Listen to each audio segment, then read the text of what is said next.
Hello, I'm Ollie and this is Criminally, where I talk about crime, pulp, horror, that kind of thing. Today, horror, or more specifically terror. I'm going to talk about The Terror by Dan Simmons.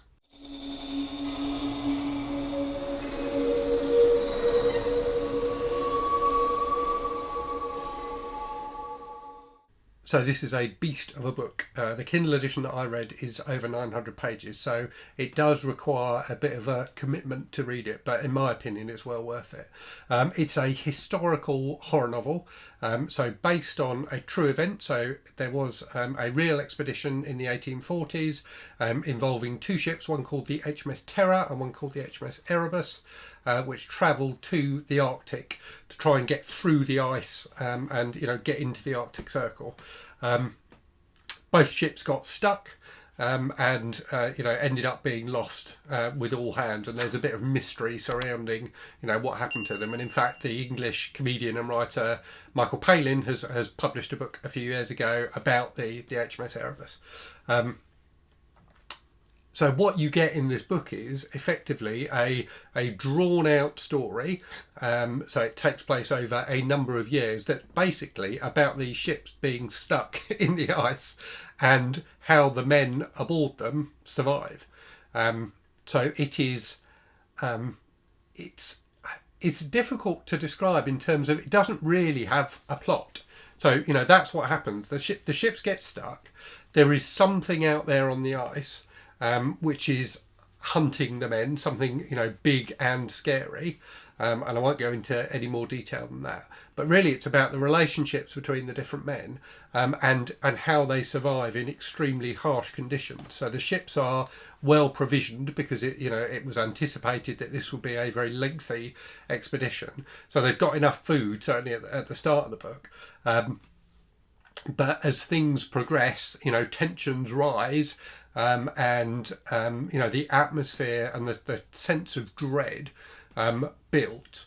So it is an incredibly atmospheric book. You really do feel both the sense of impending doom with these men just stuck on the ice, with the leader of the expedition, Sir John Franklin, is to be honest with you a bit useless. The main character, who's one of the ship's captains, Captain Crozier, is much more with it, but is a drunk, so spends most of the time in a somewhat befuddled state, and the men become more and more desperate, both in terms of just surviving against the elements, but also this creature that is out there hunting them. It's really atmospheric. It doesn't really have a plot in that it is just about the guys stuck in the ships on the ice. So it doesn't have a story in the same way that many books do. And it is very episodic. So there are a number of set pieces. There's one set piece in particular where, to celebrate the new year, one of the sailors has read The Mask of the Red Death by Edgar Allan Poe, and they put on this kind of Red Death ball. And it's just fantastically atmospheric. It's an absolutely brilliant set piece. So it's that kind of thing. It's just random events happening.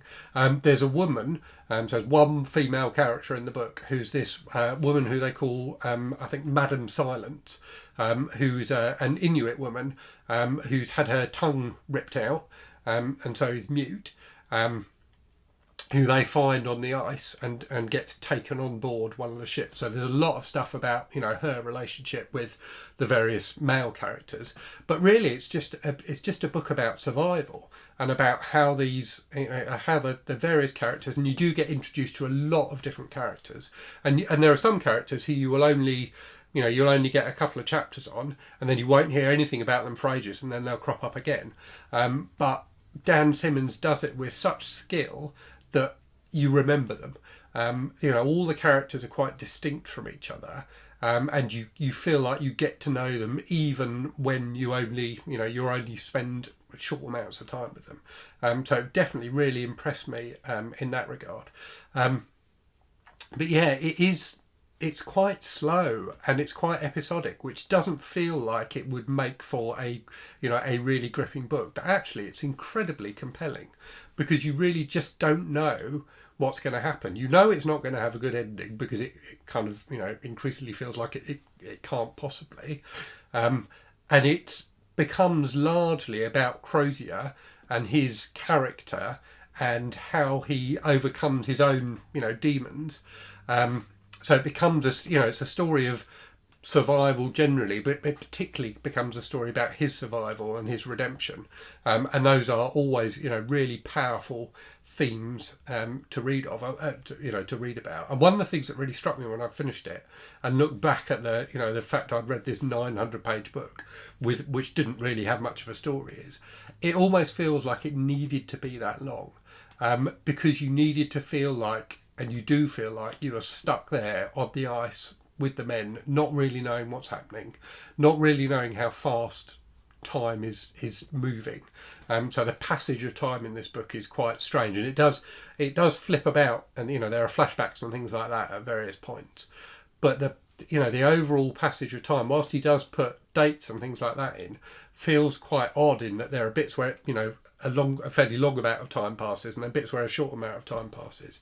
And you kind of lose all sense of time, and you are, you know, literally stuck with these guys for the duration of the book, which is 900 pages, which is a long time to be stuck in a book. But as I say, he manages to make it really compelling, and so you don't mind. I really, really enjoyed it, and I was almost disappointed when it finished. So I talk, you know, quite often on the channel about books being too long, but I thought this was a book that absolutely justified its length. I thought it was, you know, a really fantastic read. I haven't yet watched the TV show. I do intend to at some point, because I hear that's quite good. But if you've not read the book, I definitely recommend checking it out. I've got a couple of other Dan Simmons books on my shelves, which I'm going to get to soon. But it's kind of reawakened my enthusiasm for him as a writer. So, and I know he has said some fairly foolish and controversial things in the past few years.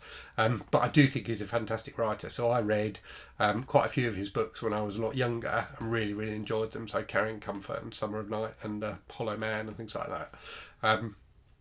But I hadn't read him for a long time, so I really, really enjoyed this. I'm really keen to read more by him. I think he's an absolutely fantastic storyteller, and does, you know, as I say in this, does a brilliant job of building atmosphere and really pulling you into the world that he's created. So yeah, it definitely comes with a strong recommendation from me.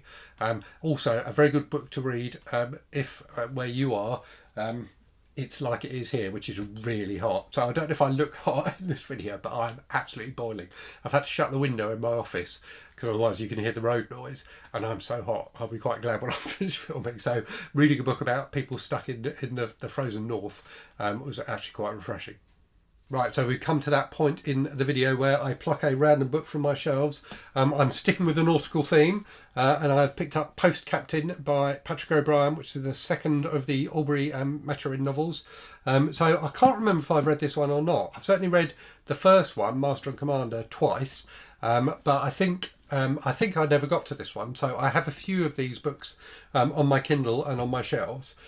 So they are wonderful historical novels without the horror element that the Terror had. But yeah, wonderful historical novels about seafaring, and a ship's captain called Jack Aubrey, and the ship's doctor, who is Maturin, and just their adventures really. But they are wonderfully written books, and written by somebody who clearly really loves, sailing boats, and, you know, understands them completely.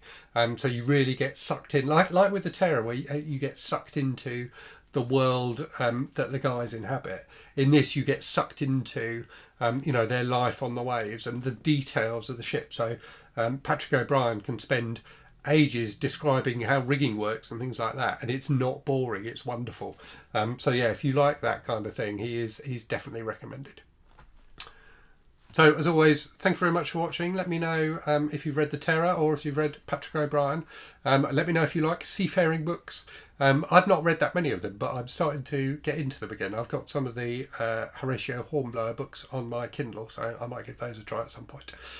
So yeah, anyway, as always, thank you very much for watching. Hope you're safe and well. Hope you're really good stuff, and I'll speak to you again very soon. Cheerio.